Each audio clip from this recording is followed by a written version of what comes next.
प्रभु वो नहीं राक्षस तो लिखने दे गलत। वो नहीं है, पूरा नहीं देखा था मैं आंसर, आप लिख रहे थे अभी। इतनी जल्दी भी नहीं करनी।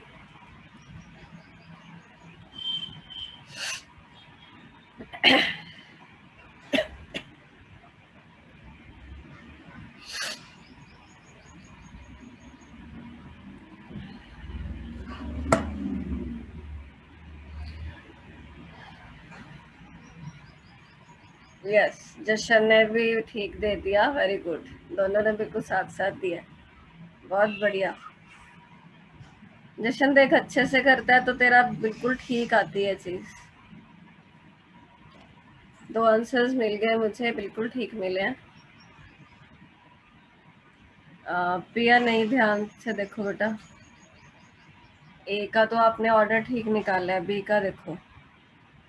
अक्षित, निखिलेश, क्या बात 2 मिनट नहीं हुए अभी तक? कितना तंग करते हो तुम लोग मुझे।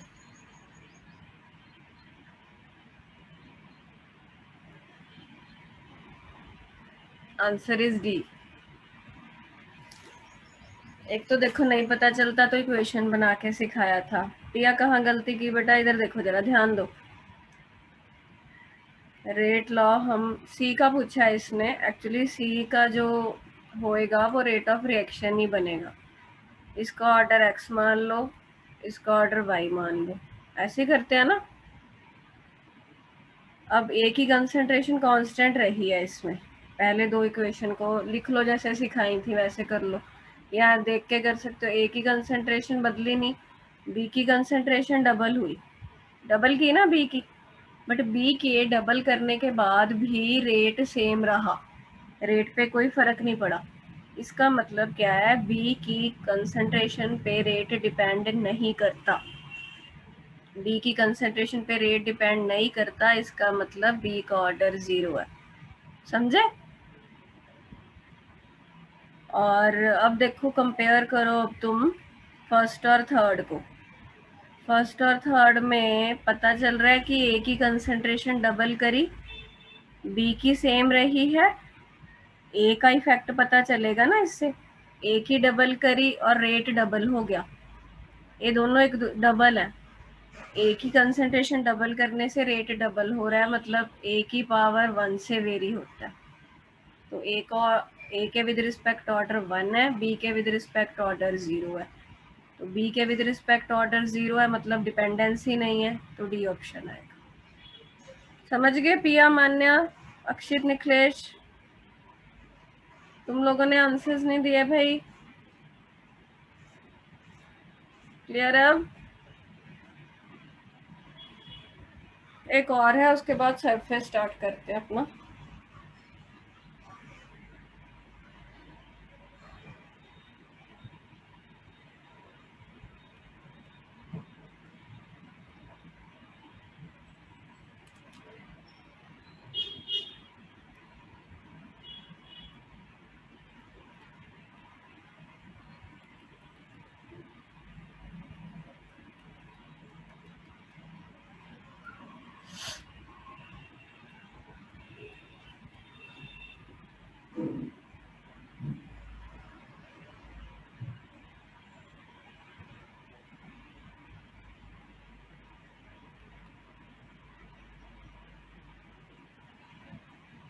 चैट में लिख के देना आंसर,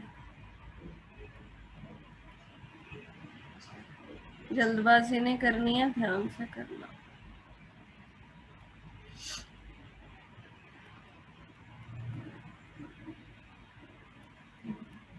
बोर्ड में भी तुमको पता है एमसीक्यूज आते हैं, बट ये है कि उससे थोड़े से कम लेवल के आएंगे, लिटिल बिट।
That's it.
हाँ जी करो बेटा।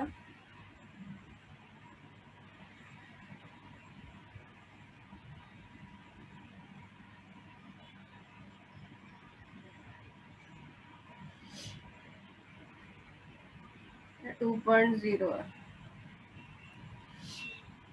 हाँ जशन बिल्कुल ठीक है, शाबाश। खुद से किए, वेरी गुड। मैम मेरा गलत है, ये सही है। भेजा? Yes ma'am. ना मुझे नहीं मिला, मुझे तो जशन का मिला कल्ला। मैंने भी तो भेजा है। भेजा तुम लोगों ने? हाँ Yes, ठीक है, मैंने भेज फिर दिया। भेजा है। ठीक है ठीक है ठीक है, वो ऊपर चला गया था दिखाने में से। ठीक है, 3 आंसर मिले हैं मुझे, तीनों ठीक है। बाकी लोग ए ऑप्शन आएगा बेटा। सिंपल फॉर्मूलास लगा लो। जीरो ऑर्डर का क्या होता है? टी का, टी हाफ का ए नॉट बाई 2 के, ये के नॉट है। और फर्स्ट ऑर्डर का टी हाफ का क्या होता है? 0.693 बाई के वन अपॉन के नॉट की रेशियो चाहिए। टी हाफ दोनों के दे रखे हैं, इनिशियल कंसंट्रेशन दे रखी है, वैल्यूज पुट करो, ए ऑप्शन आएगा। ठीक है, ऐसे किया होगा। Yes ma'am. ठीक है बेटा, हिंट दे दिया, बाकी लोग भी इसे कर लेना। अब हम अपने चैप्टर पे आते हैं। तो पहले मैं तुमको ऐसे बोर्ड पे समझा देती हूँ, फिर मैं नोट शेयर करके पढ़ाऊंगी। ठीक है, चैप्टर हमने स्टार्ट किया था सरफेस केमिस्ट्री। सरफेस केमिस्ट्री कौन सी ब्रांच के साथ डील करता है? जो फिनोमेना इंटरफेस पे होते हैं। इंटरफेस मतलब वो बेसिकली एक बाउंड्री है जो 2 बल्क फेजेस को सेपरेट करती है। उस पर जो भी रिएक्शंस होते हैं, कोई भी प्रोसेस होती है, इलेक्ट्रो प्रोसेस हो गया, करोजन हो गया, कैटालिसिस हो गया, अब्जॉर्प्शन, ये सारे सरफेस फिनोमेना है। इनकी जो पूरी केमिस्ट्री है उसको हम ब्रांच सरफेस केमिस्ट्री के अंडर स्टडी करते हैं। तो इसमें सबसे पहला जो हमने पढ़ना है वो हमने स्टार्ट कर रखा है एडसॉर्प्शन। एडसॉर्प्शन क्या होता है? कौन बता सकता है? प्रभनूर बताओगे बेटा तुम? अपनी लैंग्वेज में बता दो। Deposition of absorbate on the surface of absorbent. हाँ, तो ये टेक्निकल लैंग्वेज हो गई। उससे पहले तुम सिंपली क्या लिखोगे? एडसॉर्प्शन क्या है? Accommodation of a substance on the surface of another material. कोई मटेरियल है, उसके सरफेस पे कोई और सब्सटेंस आके अकोमुलेट हो जाए तो इसको एडसॉर्प्शन बोलते हैं। अब इसमें 2 टर्म और है, एडसॉर्बेट एंड एडसॉर्बेंट। एडसॉर्बेंट वो वाला मटेरियल है जिसके सरफेस पे एडसॉर्प्शन होती है, एंड एडसॉर्बेट दैट सब्सटेंस विच अकोमुलेट्स। ठीक है, ओके। और टर्म तुमको मैंने 2-3 टर्म्स और भी बताई थी। एक टर्म थी डीसऑर्प्शन। मान्या, डीसऑर्प्शन क्या होता है? वीडियो देख ली मैम थी? The removal of The removal of gases from the surface where हाँ, they are absorbed. तो जो चीज़ उसके सरफेस पे एब्जॉर्ब हुई पड़ी है, basically removal of the absorbent from the surface of the absorbent, वो हम टेम्परेचर बढ़ाने से या प्रेशर कम करने से कर सकते हैं। अब्जॉर्प्शन में क्या होता है, जो सब्सटेंस होता है वो बल्क में चला जाता है दूसरे सब्सटेंस के, एब्जॉर्प्शन में सिर्फ सरफेस पे रहता है। कई बार पिया दोनों फिनोमिना इकट्ठे होते हैं, उसके लिए एक अलग टर्म होती है पिया, उसका क्या नाम है?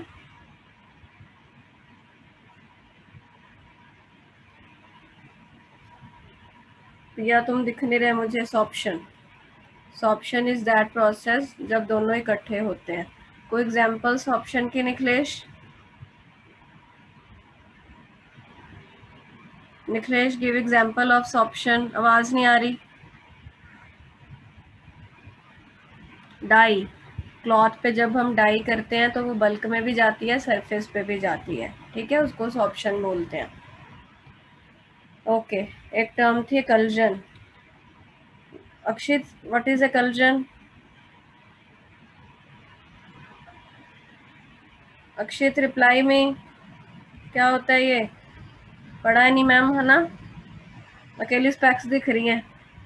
Absorption of gas on metal surface. Absorption लिख लेना, absorption of gas on metal surface को कल्जन बोलते हैं। छोटी छोटी चीजें हैं ये। कोई एग्जांपल दे सकते हो मुझे एब्जॉर्प्शन की? 3 मान्या बताओ, एब्जॉर्प्शन की कोई 3 एग्जांपल। चारकोल में वो मिथाइल का हाँ, एब्जॉर्ब मिथिलिन ब्लू जो डाई होती है वो चारकोल के सरफेस पे एब्जॉर्ब हो जाती है। यहाँ बहुत सारी गैसेस। और कोई प्रभनूर? सिलिका और जेल कोई? में वाटर। हाँ, water on silica gel. Hydrogen और प्लैटिनम। हाइड्रोजन ऑन प्लैटिनम, ठीक है। बाकी हमने रॉ शुगर किया था, वो एनिमल चारकोल के बेड्स पे पास करते हैं तो वो एनिमल चारकोल वो कलरिंग मटेरियल को एब्जॉर्ब कर लेता है। वो सारी चीज़ें हैं। यहाँ तक हमने कर लिया था। डिफरेंसेस बिटवीन एब्जॉर्प्शन अब्जॉर्प्शन आ जाएंगे तो तुमको लिख के दिया, वहाँ से कर लेना। अब हमने जो पढ़ना है वो है, ध्यान से देखना, मैकेनिज्म।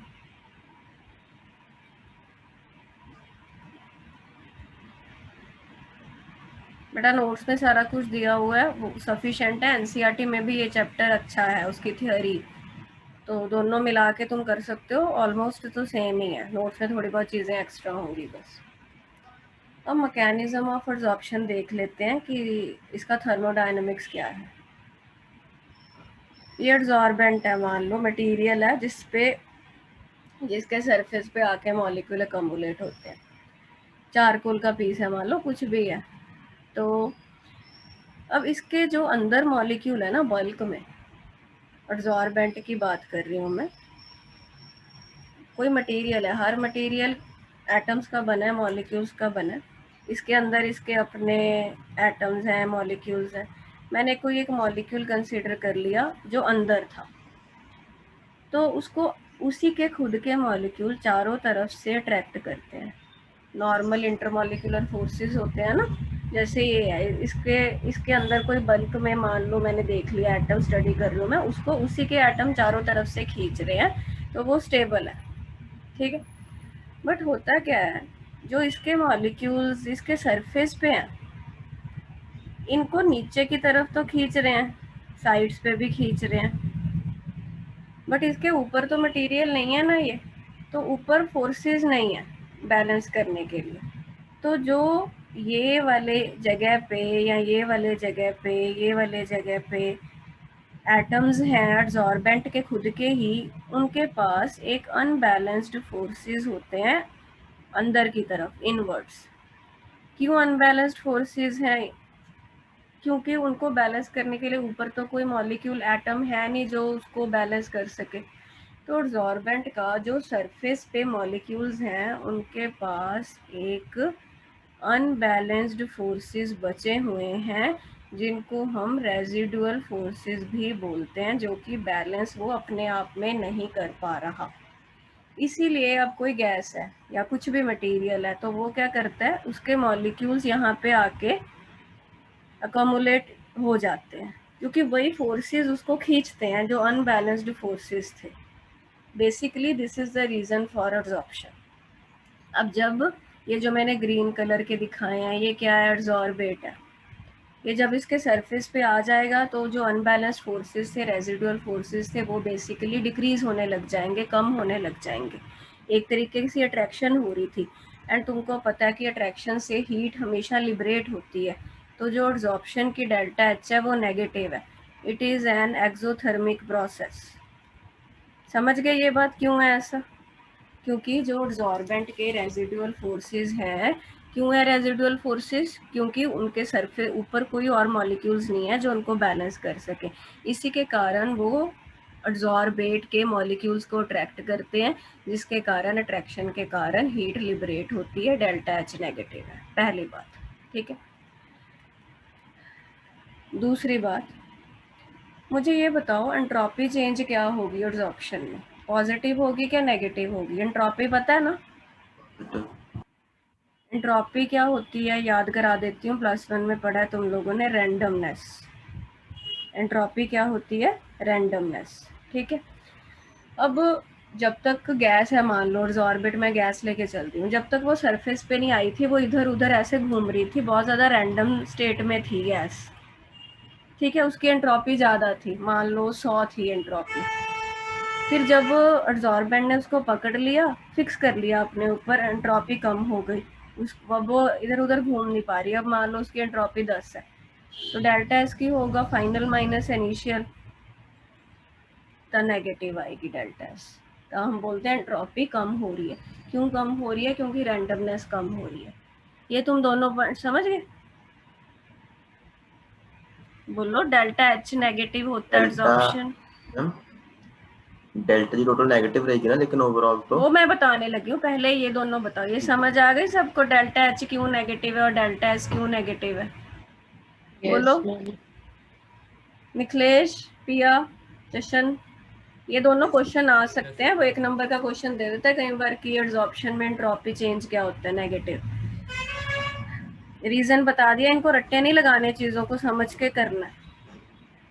अब कोई भी प्रोसेस फिजिबल होगा या नहीं तुमको पता है, उसको गवर्न करने के लिए हमारे पास गिब्स इक्वेशन होती है, जो हमें बताती है delta G is equal to delta H minus T delta S, ठीक है। कोई भी प्रोसेस होने के लिए delta G should be negative. Delta G क्या होना चाहिए? ओवरऑल नेगेटिव होगा तो प्रोसेस स्पॉन्टेनियस है, हो जाएगा। अब मेरी बात सुनो जरा। अब यहाँ पे डेल्टा एस है जो, उसका अपना साइन नेगेटिव आएगा, ये तो हमें पता है। ये नेगेटिव आएगा, नेगेटिव नेगेटिव हो गया पॉजिटिव, इधर सारी चीज़ पॉजिटिव बन गई, तो डेल्टा एच नेगेटिव है, ठीक है ना। हुन ओवरऑल आंसर सानू नेगेटिव चाहिए। डेल्टा जी तभी नेगेटिव, डेल्टा जी नेगेटिव होना चाहिए तभी प्रोसेस होगी। डेल्टा जी नेगेटिव बनाने के लिए क्या तुम ये समझ पा रहे हो, magnitude of T delta S should be highly greater than T delta S magnitude. ये बड़ा होगा बेटा, तभी आंसर नेगेटिव में आएगा ना। डेल्टा जी नेगेटिव चाहिए तुमको। डेल्टा जी नेगेटिव बनाने के लिए हमारे पास डेल्टा एच नेगेटिव है, क्योंकि ये तो सारा पॉजिटिव ही हो जाना। अब मान लो -100 + 70 कर रही हूँ मैं, तो आंसर -30 आएगा। मैं -100 + 200 कर दूँ तो आंसर थोड़ी माइनस आएगा। तो डेल्टा जी नेगेटिव रखने के लिए डेल्टा एच का मैग्नीट्यूड टी डेल्टा एस से ज़्यादा होना चाहिए। आगे बात समझ। अब होता क्या है, जब एब्जॉर्प्शन शुरू होती है, शुरू में तो बहुत सारे यहाँ पे अनबैलेंस्ड फोर्सेस हैं, तो वो एकदम से फटाफट खींचते हैं, अट्रैक्शन बहुत सारी होती है, बहुत सारी एनर्जी लिबरेट होती है। बहुत सारी एनर्जी लिबरेट होगी तो डेल्टा एच की वैल्यू काफ़ी नेगेटिव हो जाती है।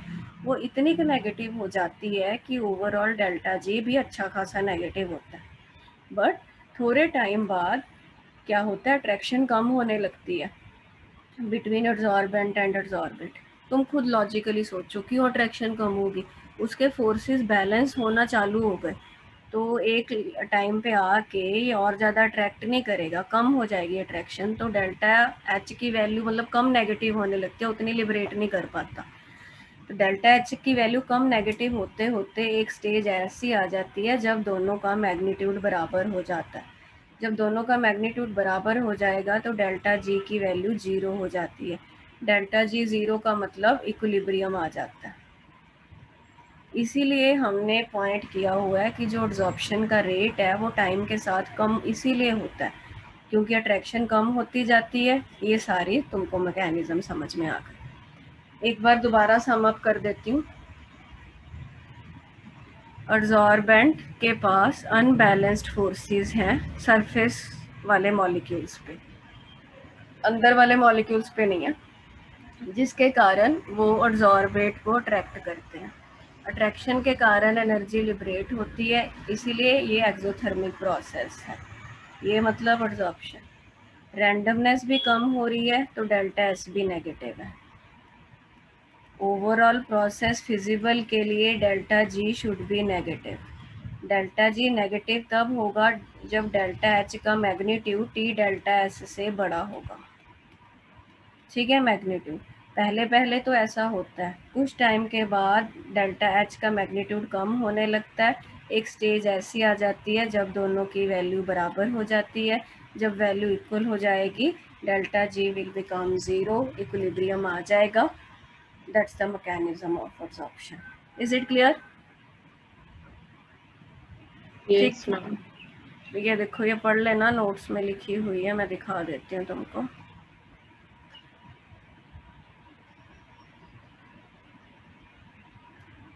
ये सारा दिया हुआ है बेटा।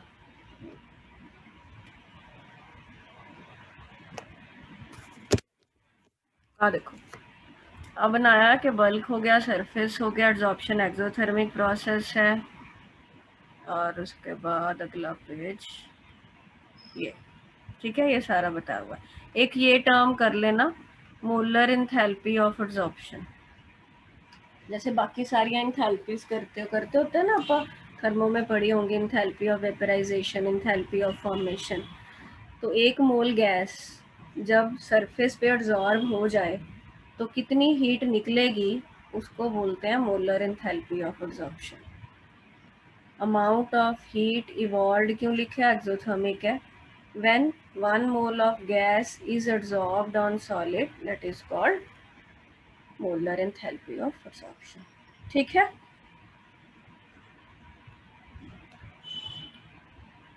अब देखो आगे मैकेनिज्म के बाद हमने करना है फैक्टर्स इफेक्टिंग एब्जॉर्प्शन।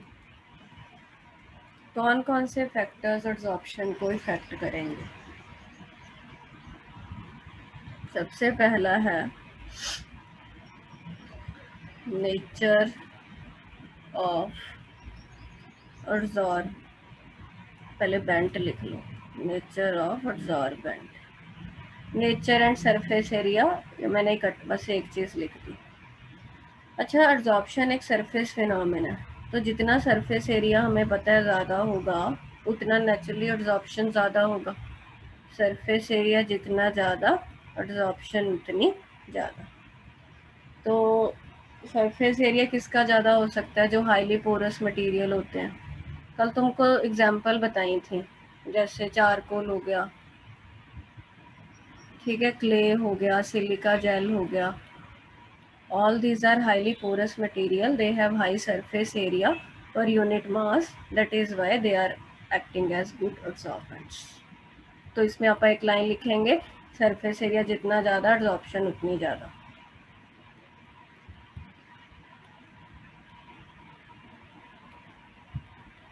सोच के बताओ जरा, टेम्परेचर से क्या इफेक्ट आएगा एब्जॉर्प्शन पे?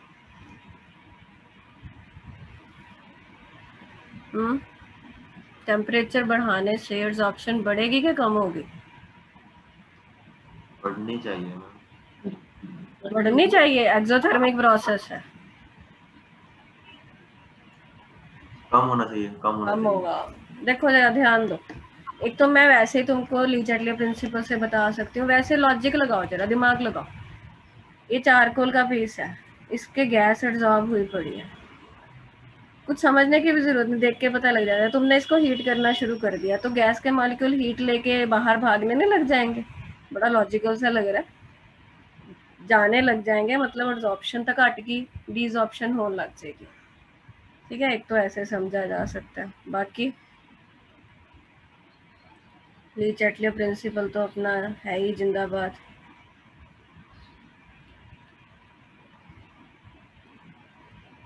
गैस प्लस सॉलिड है, सॉलिड ते गैस है, एब्जॉर्प्शन हो रही है प्लस हीट है। यही साढ़े को यही सिस्टम हैगा ना। तो एब्जॉर्प्शन फॉरवर्ड वाली एब्जॉर्प्शन है, एक्सोथर्मिक है। टेम्परेचर बढ़ाओगे तो रिएक्शन बैकवर्ड जाएगा। बैकवर्ड जाने का मतलब क्या है, डीजॉर्प्शन होने लग जाएगी। तो नेट रिजल्ट निकला टेम्परेचर बढ़ाने से ए फॉर एब्जॉर्प्शन कम होती है। ठीक है, बेटा को डाउट हुआ तो प्लीज़ पूछ लेना। टेम्परेचर बढ़ाने से एब्जॉर्प्शन कम होती है। मैम टेम्परेचर की value less than delta H पर डेल्टा एस आएगी। टेम्परेचर की value less than delta H पर डेल्टा एस आएगी यहाँ पे। इक्विलिब्रियम पे हाँ वैसे कर सकते हो। नहीं, इक्विलिब्रियम के पहले जब फॉरवर्ड रिएक्शन हो रहा है। हाँ ये लगा के कह रहे हो हमको डेल्टा जी Yes, नेगेटिव चाहिए, बिल्कुल ऐसे कर सकते हो। तो टी कितनी है, इतनी, बिल्कुल। और कोई फैक्टर हो सकता है, प्रेशर से क्या लगता है? Directly proportional. बड़ा लॉजिकल है, जितना पर प्रेशर ज्यादा लावांगे उन्नी एब्जॉर्प्शन ज्यादा होएगी एट अ कांस्टेंट टेम्परेचर।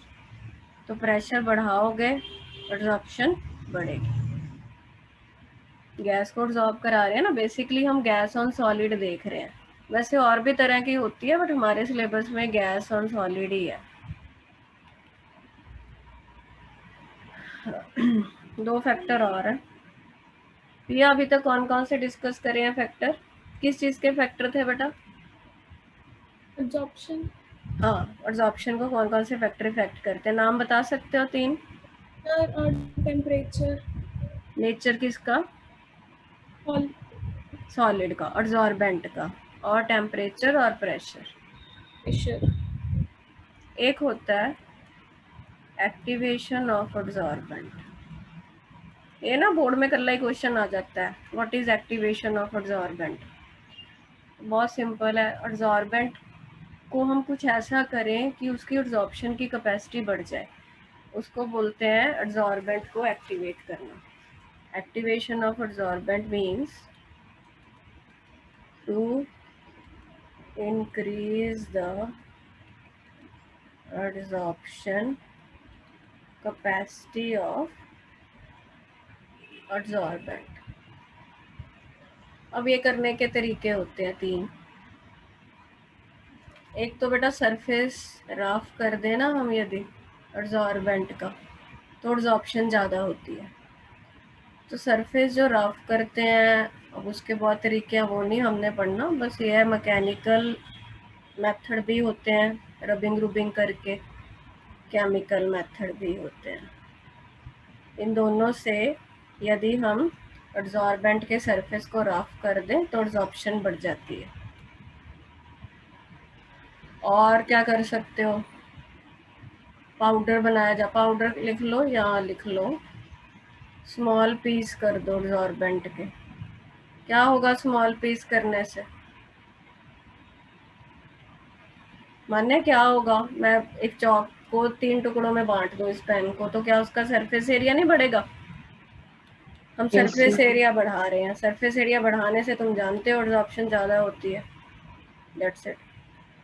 और क्या करते हैं, और करते क्या है बेटा, कई बार कुछ ऑलरेडी गैसेस उस पर चिपकी होती हैं, तो सरफेस उसका क्लीन करके जो ऑलरेडी गैसेस हैं उनको डिसॉल्व कराते हैं पहले। इसको ऐसे लिख सकते हैं, gases already absorbed should be removed. पहले ही उस पर कुछ चिपका होगा तो फिर वो ढंग से नई एब्जॉर्प्शन नहीं कर पाएगा। तो पहले जो भी उसके सरफेस पे गैस वगैरह है उसको डिसॉल्व करा दो ताकि वो अब नए के लिए तैयार हो जाए। तो ये कल्ला क्वेश्चन 1-2 बार आया 2 नंबर का, what is the meaning of activation of absorbent and what are the different method. तो तुमने ये बता के मतलब क्या है, ये 3 मेथड लिख देने। Fifth factor nature of absorbent. Nikhilesh absorbent आप केड़ा ले रहे हैं यहाँ पे? सॉलिड लिक्विड गैस क्या ले रही हूँ मैं? तेरी मुझे आवाज नहीं आ रही, बोल रहा है? गैस, ठीक है, गैस ऑन सॉलिड कर रहे हैं। तो क्या एक तरह की ये लिक्विफिकेशन जैसी हालत नहीं है बेटा? इमेजिन करो सॉलिड है, ਇਹਦੇ ਸਰਫੇਸ ਤੇ ਆਪਾਂ ਗੈਸ ਲੈ ਕੇ ਆਣੀ ਹੈ, ਇੱਕ ਤਰ੍ਹਾਂ ਦੀ ਗੈਸ ਨੂੰ ਆਪਾਂ ਲਿक्विफाई करना। Excuse me. तो सीधी सी बात है, जो गैसेस इजीली लिक्विफाई हो जाती हैं वो ज़्यादा एब्जॉर्ब होंगी। Easily liquefiable gases will be absorbed more. ठीक है, इतनी बात समझ गए? अब फिर +1 घुस गई बीच में। अब याद होगा इजीली लिक्विफाई कौन हो पाती थी? जिसमें इंटरमॉलिक्यूलर फोर्सेस नेचुरल तौर पे ज़्यादा होते थे। इंटरमॉलिक्यूलर फोर्सेस जिसमें ज़्यादा हैं उसको आपस में क्लोज लेके आना आसान है ताकि वो उसके सरफेस पे चिपक जाए। इसका मतलब greater the intermolecular forces easily liquefiable, more absorption, more absorption. ठीक है, समझ आए इतनी चीज? अब बताओ, कुछ याद हो? क्रिटिकल टेम्परेचर एक पैरामीटर था बेटा इंटरमॉलिक्यूलर फोर्सेस का। तो जितना क्रिटिकल टेम्परेचर ज़्यादा होगा उतने IM लिख रही हूँ मैं इंटरमॉलिक्यूलर फोर्सेस को, जितना क्रिटिकल टेम्परेचर किसी गैस का ज़्यादा होता है उतने उसमें इंटरमॉलिक्यूलर फोर्सेस ज़्यादा होते हैं। जितने इंटरमॉलिक्यूलर फोर्सेस ज़्यादा होंगे उतनी एब्जॉर्प्शन ज़्यादा होगी। तो मैं बोल सकती हूँ जिसका क्रिटिकल टेम्परेचर ज़्यादा उसमें एब्जॉर्प्शन ज़्यादा। ठीक है, अब ये पढ़ लेना एक बार क्या होता है। वैसे आएगा नहीं क्रिटिकल टेम्परेचर, बट इतना जान लो कि critical temperature is a parameter of intermolecular forces. Critical temperature ज़्यादा, कोई गैस ए है एक गैस बी है, एक का क्रिटिकल टेम्परेचर 50 है दूसरे का 40 है, तो 50 वाली की एब्जॉर्प्शन ज़्यादा होगी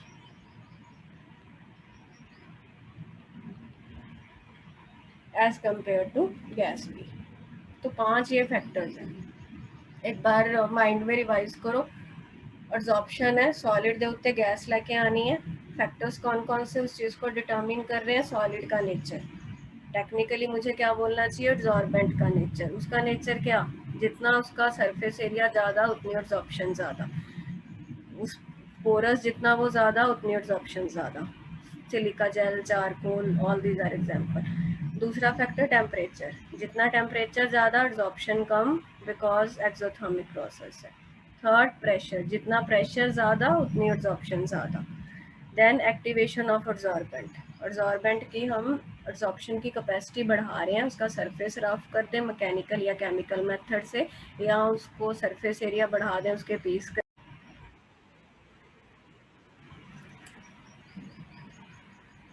तो फैक्टर्स की हम बात कर रहे थे, फैक्टर हमारे डिस्कस हो गए। मुझे 5 के नाम बता दो, कौन बताएगा? जशन चल 5 फैक्टर्स के नाम बता फटाफट। Ma'am temperature, pressure, nature of absorbent और एक्टिवेशन ऑफ, एक्टिवेशन। क्या एक्टिवेशन? Activation of absorbent. ठीक,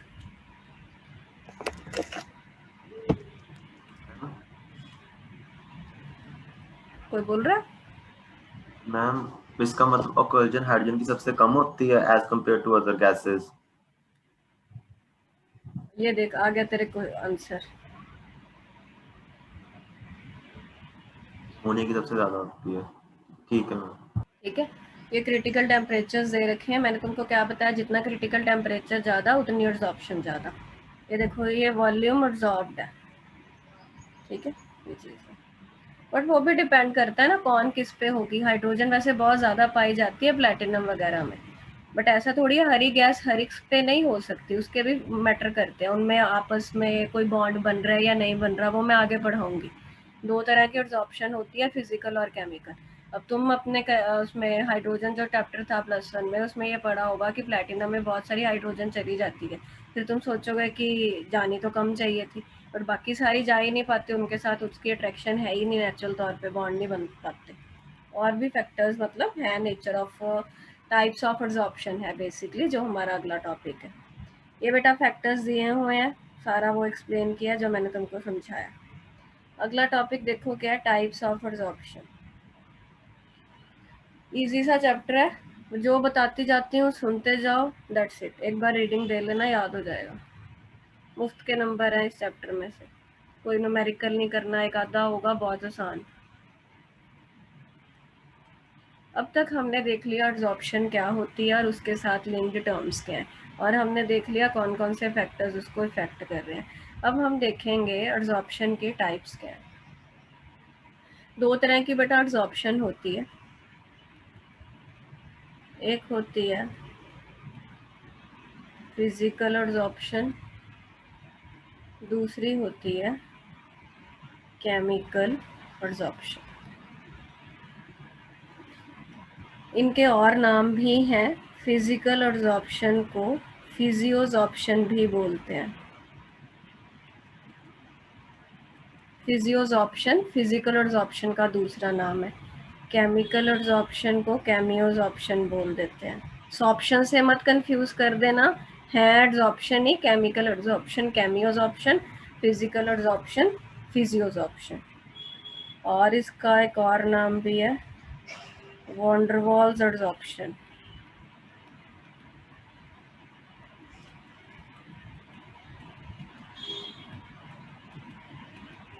इसका भी एक और नाम है साइंटिस्ट के नाम पे, लैंगम्यूर एब्जॉर्प्शन। ठीक है। अब पहली बात है कि इनकी क्लासिफिकेशन किस बेस पे की गई। क्लासिफिकेशन बेटा इनकी इस बेस पे की गई कि forces between adsorbent and adsorbate किस टाइप के हैं। किस बेस पे क्लासिफिकेशन की जाती है, nature of forces between adsorbate and adsorbent. उन पे फोर्सेस उनमें किस टाइप के हैं, उसके बेस पे हमारे पास 2 टाइप की एब्जॉर्प्शन है, एक फिजिकल दूसरी केमिकल। पहले बेसिक डिफरेंस देखो। If the forces between adsorbate and adsorbent are universal van der Waals forces. क्या बोल रहा है, कहता जो फोर्सेस हैं एड्सॉर्बेट और एड्सॉर्बेंट में, यदि वो simple von der Waals forces हैं तो उस एब्जॉर्प्शन को हम फिजिकल एब्जॉर्प्शन बोलते हैं। तो वॉन डर वाल फोर्सेस तुमको पता ही है, वो यूनिवर्सली एग्जिस्ट करते हैं, मतलब सिंपल वो ऐसे वॉन डर वाल फोर्सेस के साथ गैस उसके सॉलिड पे सरफेस पे लगी हुई है, या जो भी एड्सॉर्बेट है वो एड्सॉर्बेंट के सरफेस पे वॉन डर वाल फोर्सेस के साथ अकमुलेट हुआ है, तो वो फिजिकल एब्जॉर्प्शन है। And if the forces between adsorbent and adsorbate are chemical bonds, यदि उनमें केमिकल बॉन्ड्स बन गए, अट्रैक्शन इतनी है कि उनमें आपस में बॉन्डिंग टाइप सिचुएशन आ गई, तो उस एब्जॉर्प्शन को हम क्या नाम देते हैं, केमिकल एब्जॉर्प्शन या केमियोजॉर्प्शन। बेसिक डिफरेंस क्लियर हो गया, क्या बोला मैंने, ठीक है। ये देखो,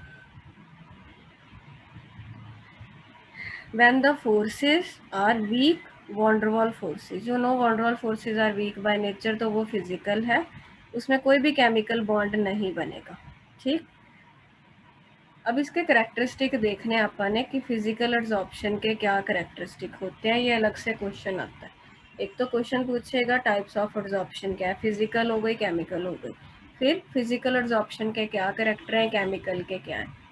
ये नोट 1 जो तुमको कल भेजे थे ये यहीं तक हैं, फिजिकल में ही बताता है। आज एक और नोट्स भी शेयर करूंगी, उसमें फिर केमिकल भी है।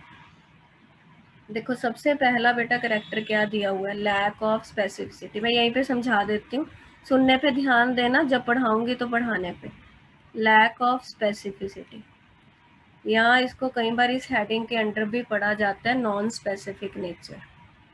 मतलब कोई फिक्स नहीं है कि चारकोल के सरफेस पे हाइड्रोजन है, ऑक्सीजन है, अमोनिया क्या है, क्योंकि वॉन्डरवॉल फोर्सेस तो हर जगह ही हैं। तो वो स्पेसिफिक नहीं होता कि हाइड्रोजन ही उसके सरफेस पे जाएगी या ऑक्सीजन ही उसके सरफेस पे जाएगी। वो स्पेसिफिक होते हैं केमिकल के केस में, क्योंकि केमिकल के केस में डिपेंड करेगा कि मान लो मेटल है तुम्हारा, अब ऑक्सीजन इसके साथ ऑक्साइड बना पा रही है तो वो केमिकली एब्जॉर्ब हो जाएगी, हाइड्रोजन उसके साथ हाइड्राइड बना रही है तो वो केमिकली एब्जॉर्ब हो जाएगी। But if it is physical absorption तो उसमें कोई भी स्पेसिफिक नेचर नहीं होती, क्योंकि वॉन डर वाल फोर्सेस जो हैं वो यूनिवर्सल होते हैं। पहला पॉइंट। दूसरा पॉइंट, नेचर ऑफ एब्जॉर्बेट, तो सिंपल वही है, एब्जॉर्बेट क्या है, गैस माइंड में आ जाए। नेचर तो ओदी वही है, जितनी ज़्यादा इजीली लिक्विफाई हो जाएगी उतनी इजीली एब्जॉर्ब हो जाएगी, जितना क्रिटिकल टेम्परेचर ज़्यादा होगा उतनी एब्जॉर्प्शन ज़्यादा होगी। तीसरा, रिवर्सिबल नेचर। अब ध्यान दो, अब ये एब्जॉर्बेंट के सरफेस पे gas von der Waals forces के साथ स्टिक है, वॉन डर वाल फोर्सेस तो वीक है, इसलिए वो रिवर्सिबल नेचर की है। मतलब क्या है रिवर्सिबल, क्या फॉरवर्ड भी जा सकता है, बैकवर्ड भी इजीली चला जाएगा।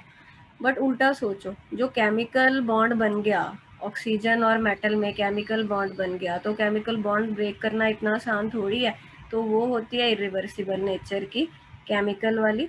फिजिकल वाली एब्जॉर्प्शन रिवर्सिबल नेचर की होती है, क्योंकि फोर्सेस वीक होते हैं। समझ में आई ये point? Non specific nature, nature of absorbent तो कॉमन ही रहेगा। अब रिवर्सिबल दोनों में से कौन सी एब्जॉर्प्शन है? फिजिकल वाली। क्यों है? क्योंकि फोर्सेस वीक है। हर कोई एब्जॉर्प्शन होगी तो एक्सोथर्मिक, और तुमको पता है प्रेशर बढ़ाएंगे तो एब्जॉर्प्शन ज़्यादा होगी, टेम्परेचर बढ़ाएंगे तो एब्जॉर्प्शन कम होगी, या उल्टा बोल लो, टेम्परेचर कम करोगे तो एब्जॉर्प्शन ज़्यादा होगी। समझते हो ना ये बातें? टेम्परेचर कम करोगे तो रिएक्शन फॉरवर्ड जाएगा, टेम्परेचर बढ़ाओगे तो रिएक्शन बैकवर्ड जाएगा। अच्छा, अब मुझे बताओ, फिजिकल एब्जॉर्प्शन में एब्जॉर्बेंट और एब्जॉर्बेट के बीच फोर्सेस वीक वॉन डर वाल है। फोर्सेस वीक हैं तो उनमें अट्रैक्शन भी वीक होगी। अट्रैक्शन वीक है तो जो हीट लिबरेट होनी है वो कम लिबरेट होगी। होगी तो लिबरेट जरूर, क्योंकि है तो अट्रैक्शन ही, बट क्योंकि वॉन डर वाल अट्रैक्शन है तो हीट लिबरेट कम होगी। तो जो तुम्हारी फिजिकल एब्जॉर्प्शन होती है उसकी जो मोलर इंथैल्पी होती है एब्जॉर्प्शन की वो कम होती है, वो 20 से 40 किलो जूल पर मोल की रेंज में आएगी। ये देखो, ये वैल्यू याद करना, 20 to 40 किलो जूल पर मोल। मतलब कि है एक मोल गैस ਉਹਦੇ सरफेस ਤੇ ਜੇ ਜਾਏਗੀ सॉलिड ਦੇ ਤਾਂ 20 to 40 किलो जूल हीट निकलेगी, ਜਦੋਂ ਕਿ ਦੂਜੇ ਪਾਸੇ 80 किलो जूल ਤੋਂ ज़्यादा ਹੁੰਦੀ ਹੈ ਉਹਦੀ रेंज। अब लो एक्टिवेशन एनर्जी, पीछे पढ़ के आयो एक्टिवेशन एनर्जी क्या होता है? माने एक्टिवेशन एनर्जी काइनेटिक्स में पढ़ा था अपन ने।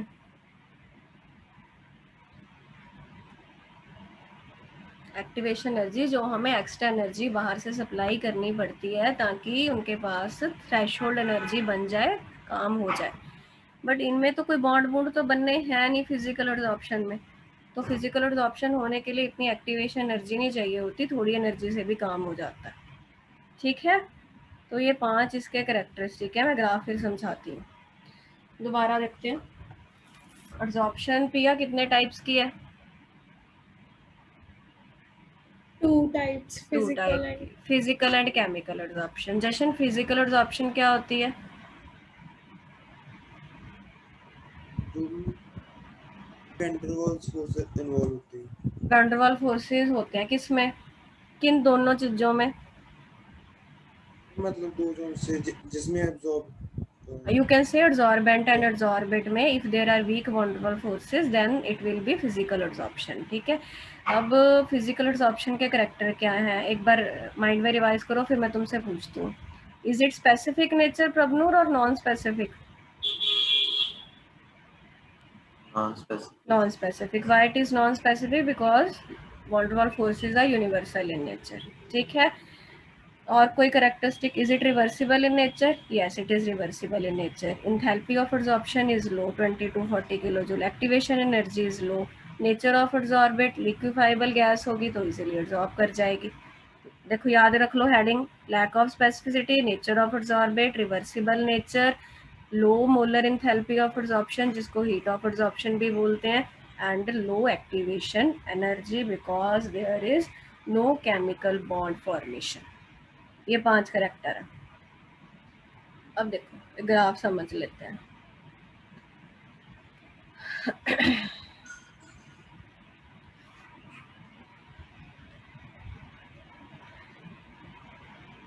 एक बेटा मैं x बाई एम एक टर्म लेके चलूंगी. m क्या है मेरा? मास ऑफ एब्जॉर्बेंट जिवें चारकोल है, कितना लै रहे हैं आप? x की है मास ऑफ एब्जॉर्बेट. ठीक है, मान लो जस्ट ऐसे समझने के लिए कर लेते हैं. 50 ग्राम चारकोल लिया मैंने. 50 ग्राम चारकोल पे 1 ग्राम अमोनिया एब्जॉर्ब हो गई, ऐसे हाइपोथेटिकल. 50 ग्राम चारकोल पे 1 ग्राम अमोनिया एब्जॉर्ब हो गई. 1 ग्राम चारकोल पे कितनी अमोनिया एब्जॉर्ब हो जाएगी? 1/50. ठीक है, तो ये चीज़ x बाई एम है. कितना एब्जॉर्बेट है, कितने एब्जॉर्बेंट पे. तो x बाई एम को हम ये बोलते हैं एक्सटेंट ऑफ एब्जॉर्प्शन का पैरामीटर है. किसका पैरामीटर है? एक्सटेंट ऑफ एब्जॉर्प्शन का. जिन्नी x की वैल्यू ज़्यादा होएगी ਇਹਦਾ मतलब उन्नी गैस ਉਹਦੇ सरफेस ਤੇ स्टिक होगी. Greater the value of x by m greater the absorption. ठीक है, समझ गए? ये सीधी लाइंस है बेटा, ये यहाँ पे लग नहीं रही. ऐसा ग्राफ आना चाहिए कुछ ऐसा. टेम्परेचर बढ़ाने से एब्जॉर्प्शन क्या हो रही है? कम. यही पढ़ के आयो. टेम्परेचर बढ़ाते हैं तो गैस बाहर जाने लगती है, बाहर जाने लगती है मतलब एब्जॉर्प्शन कम है. ये एब्जॉर्प्शन बताती है. तो टेम्परेचर बढ़ाने से एब्जॉर्प्शन कम होती है. ये फिजिकल एब्जॉर्प्शन का ग्राफ है. अब तुम कहोगे मैम केमिकल में भी ऐसा बनना चाहिए, उसमें थोड़ा सा चेंज आता है. वो क्यों आता है वो हम डिस्कस करेंगे. यहाँ तक कोई डाउट है तो बताओ. फिजिकल एब्जॉर्प्शन समझ लग गई चंगी तरह? मान्य आज तो बोल नहीं रही, क्या बात है? ठीक है. Yes ma'am. अब ये देखो, ये दूसरे नोट्स है केमिकल एब्जॉर्प्शन. मैंने तुमको ये डेफिनेशन तो इसकी समझाई दी है, फटाफट देख लो, कुछ नहीं है इसमें. लैंगम्यूर एब्जॉर्प्शन है इसका. यहाँ दूसरा नाम क्या है? Chemical cameo absorption. जब फोर्सेस कैसे होंगे? मान्य किसमें फोर्सेस? एब्जॉर्बेंट और एब्जॉर्बेंट. मिथिलेश कैसे होने चाहिए फोर्सेस केमिकल एब्जॉर्प्शन में?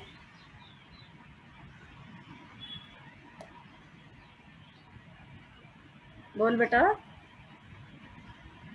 तेरा माइक खराब है क्या? मुझे आवाज तो आती नहीं तेरी. केमिकल बॉन्ड होने चाहिए एब्जॉर्बेंट और एब्जॉर्बेट में, तो हम उसे बोलते हैं केमिकल एब्जॉर्प्शन. इसको एक्टिवेटेड एब्जॉर्प्शन का नाम भी दिया जाता है कई बार. और ये हाई टेम्परेचर पे होती है.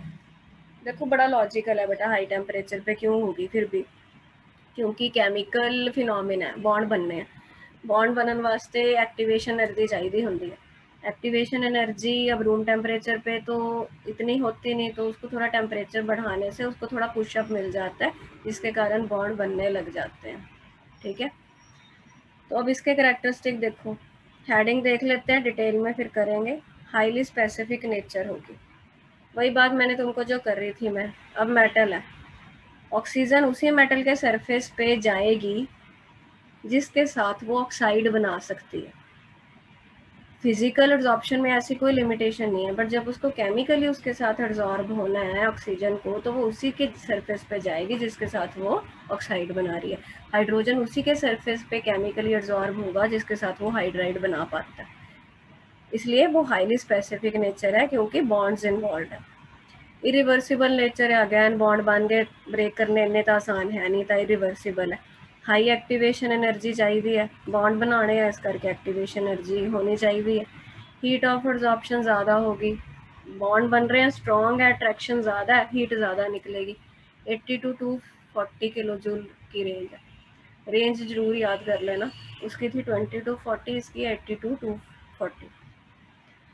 मतलब एक मोल गैस केमिकली किसी सरफेस पे आ गई तो वो 80 से 240 किलो जूल हीट लिबरेट करेगा। अब देखो इफेक्ट ऑफ टेम्परेचर, इसमें पता है, इसमें ना ऐसा ग्राफ बनता है, एक्स बाई एम। अब मैं बार बार नहीं समझाऊंगी, याद रखना, एक्सटेंट ऑफ एब्जॉर्प्शन है। इसमें बेटा ऐसा ग्राफ आएगा। देखो पहले टेम्परेचर बढ़ाओगे ना तो आपको लगेगा एब्जॉर्प्शन ज़्यादा हो रही है। वो ऐसा इसलिए होता है क्योंकि तब तक वो अपनी एक्टिवेशन एनर्जी ले रहा होता है। अब जब एक पॉइंट पे आके उसको एक्टिवेशन एनर्जी तो मिल गई, फिर वो नॉर्मल अपना जो उसका नॉर्मल फिनोमिना है कि बीइंग एक्सोथर्मिक टेम्परेचर बढ़ाने से कम होती है, फिर ये ऐसा। इसीलिए ये ऐसा नहीं है, ये फिजिकल के लिए, केमिकल के लिए ये ऐसा है। पहले टेम्परेचर बढ़ाओगे तो बढ़ती है एब्जॉर्प्शन क्योंकि वो एक्टिवेशन एनर्जी चाहिए होती है उसको, और बढ़ाओगे तो कम हो जाती है। ये डिफरेंस है, ठीक है।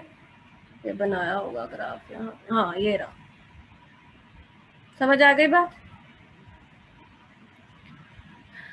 बाकी एक बार रीडिंग दे लेना, ये मैं समझा दूंगी, कुछ नहीं है पॉइंट, ये याद करना है बेटा ये सारा। और रीडिंग इस ढंग से देना कि माइंड खुला हो कि हाँ भाई याद हो रही है चीज़ें, पेपर है, नंबर लेके आने, लिखना है।